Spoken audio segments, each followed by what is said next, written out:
What's up, everybody? Welcome back to 0 Mile ADV, a true beginner's guide to adventure motorcycling. Let's try that again. From a true beginner's perspective, although I'm a couple years into this, so maybe I'm not so much of a beginner anymore, but I think I still am in a lot of ways, because I'm still not that good at riding bikes. But with that, before we get into today's topic, the seat concept seat for the Norden 901 and fixing I think the biggest problem everybody has with this bike, if you haven't, go to 0mileadv.com, download our free BDR checklist. If you're watching this at a later date, we are looking to produce awesome on the bike and off the bike motorcycling apparel. We're starting with the dirt genre first, ADV and dual sport. Basically clothes that you don't look like you just got off the racetrack, and more importantly, if you are watching this when they are available, because they're not available yet, we're getting closer. But if you are watching this, we want your feedback.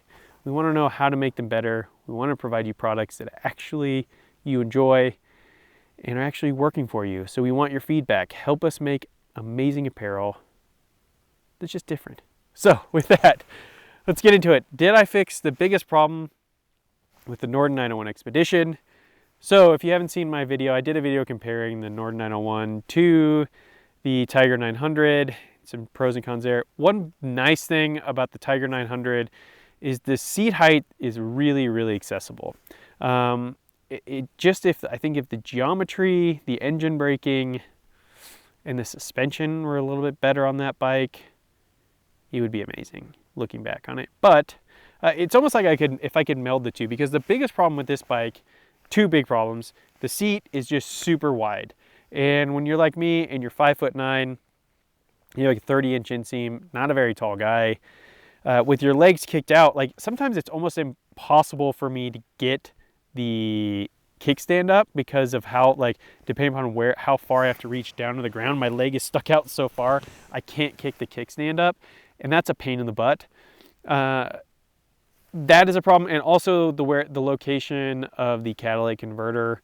There is a catalytic converter delete kit, but it looks like the CO2, the O2 sensor, or the exhaust sensor, whatever, it might be an O2 sensor. I'm not sure if it's reading oxygen, if it's coming off the exhaust. I'm not a mechanic, so if you know what that actually is reading. Anyways, it's like right off the backside of the catalytic converter, and I haven't seen one that actually has that port on it.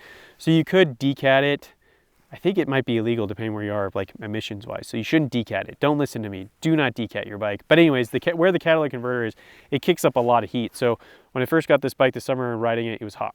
But anyways, we're not talking about the heat. We're getting back to the seat. So with the seat, there are a couple of options. There is like a off-road seat from Husqvarna. Makes the seat actually a little bit taller, but it just makes it narrower, so it makes it easier for your feet to reach the ground. So technically, because it narrows it, it might be approximately the same feeling in height, because it brings your legs in, right? It like brings them down. And then there's the Seat Concepts foam and cover kit, and that's what I went with. I think they're technically about the same cost, around like $200 for either the seat or for the cover kit. Now, my seat that came with mine was heated, so I knew I could remove the heating element and move that over to this seat, which I did. So I knew I wasn't going to lose. I was hoping to gain both benefits. Still have the heated seat, but then easier reach to the ground. Did it solve that problem? Kind of. If you've been waiting this long, like, should you order it? I don't know. Just a little bit of road riding I've done on it. It definitely isn't as comfortable. The factory seat is far more comfortable. It is lower. I have noticed in a few spots, I was like, oh, it is actually easier for me to actually get the kickstand up if I'm, seated on the bike. Although I've been practicing getting on the bike without the kickstand down, just because sometimes, like, I can't reach. My stumpy legs, I can't get, and how wide the seat is, it like kicks my leg out too far, and I can't like reach down to get the stupid kickstand up. It's so stupid. If you're like 6 foot, it's probably not a problem at all. Like, the width probably isn't an issue because your feet can reach and it's not a problem. But for us guys that are under 6 feet, it can be a problem. Hey, maybe in 5'11" you might be all right. But when you're like me and you're 5'9" and just a bit stocky, it's like, you got too much stuff in the way trying to get that kickstand up. But I've been riding out here, from a beginner's perspective, the hardest thing, like I did a video about like the top 3 reasons why I would buy another big adventure bike.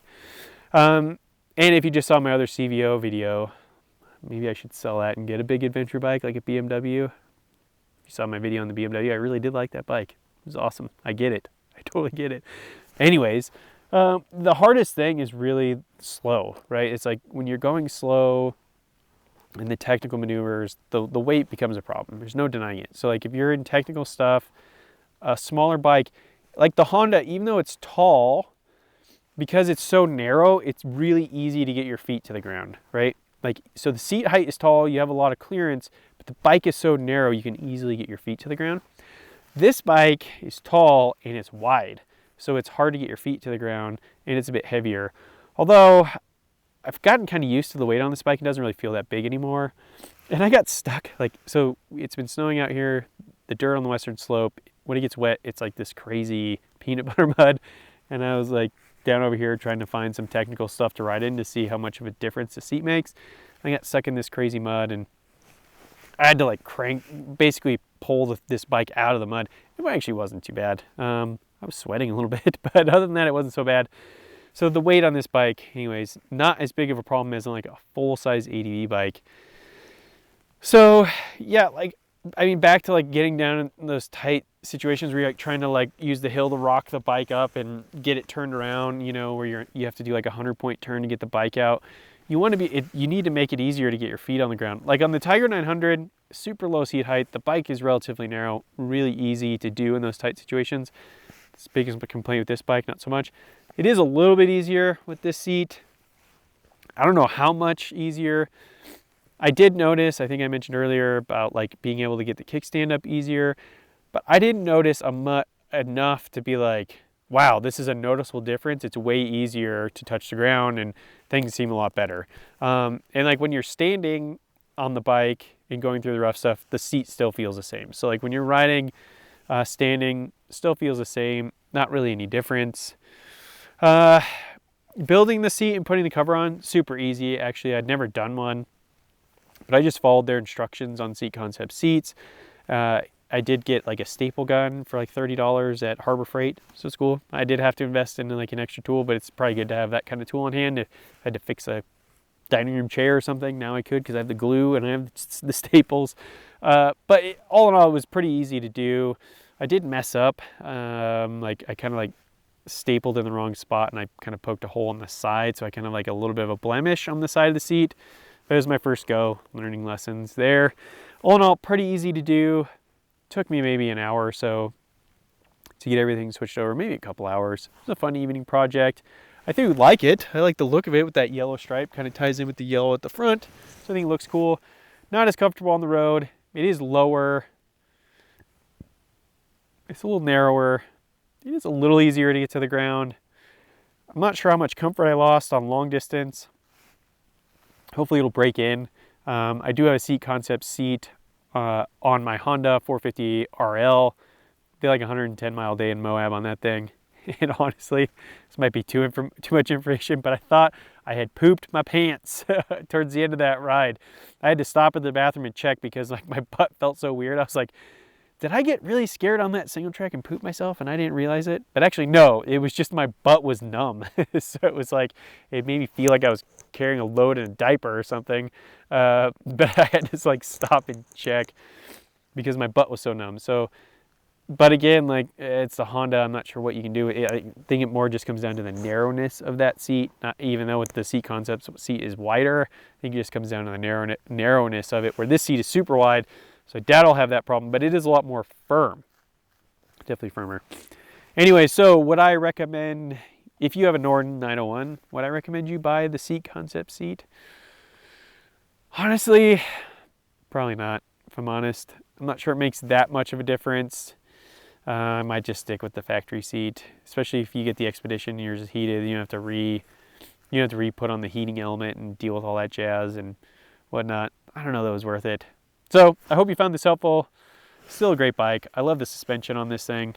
I really bought it more for the suspension. I wanted that WP Explorer suspension. It would be fun to switch it out to the WP Explorer Pro with the cone valves and have like a 890R rally expedition, right? But anyways, the bike is still really fun off-road, and I think it did make a difference a little bit. But would I recommend it? Probably not. So with that, until next time, make sure to subscribe if you haven't. It really helps the channel. Leave a comment below. Do you have a Seat Concept seat? Do you think they're worth the money? Have they improved your other bikes? And until next time, stay safe out there.